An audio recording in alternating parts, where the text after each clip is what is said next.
So, what are you working on in training today?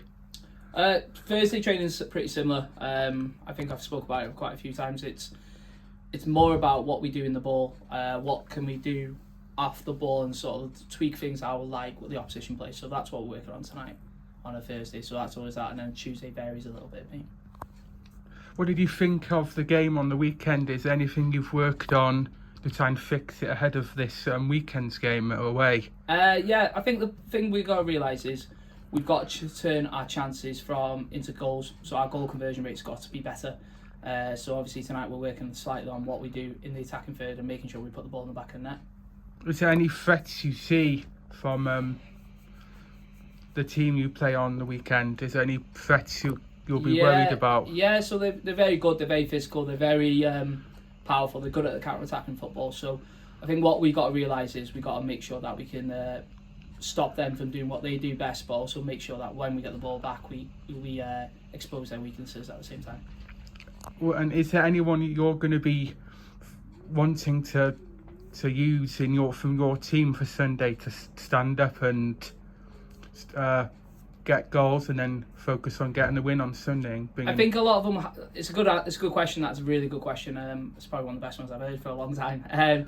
I think all the players got a big responsibility on Sunday. It's not just it's a team effort like you've seen a lot of the time at the moment. We don't focus on one player. So previously, Chester realised that Molly Wood was really good and she scored all goals last season. And she's done really well. She's done really well, and obviously the players done well to set her up. But this year it's a little bit different, where each player's got a certain job and a certain aspect to make sure that we get the 3 points, and that's why you see a lot of our goals are coming from defenders, midfielders, strikers. There's all different parts of the game where you can see that every player's playing a part of our wins.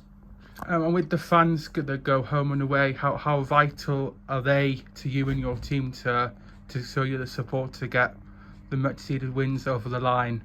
I think the biggest ones is, especially at home, it's the biggest ones where you got the kids screaming and shouting my name every week. But no, they are. They've been massive this year. Like obviously, it's a bit different for me being a development manager. You don't really get many people screaming and shouting your name, and players have found it a little bit different this year. But they are the 12th person, especially home and away. Like a lot of times you'll go to home, you hear them, and then you go away and you're looking around. You're like, oh my word, there's still a good amount of them who come to watch us and support us every week with their Chester scarves and everything. So they are vital to us, and they're a big part of what we want to do and make sure we play to make sure that they're proud of us to support us. And finally, with you playing at the Dave, how much does that mean to you and the teams for playing at the same stadium that the men play at? Does that show how big your team's getting now? I think the Chester FC are really proud of what of the women's side. I think especially over the recent years, Martin's done a really good job, and obviously it was big boots I had to fill this year to make sure that I reward the club of all the hard work they do.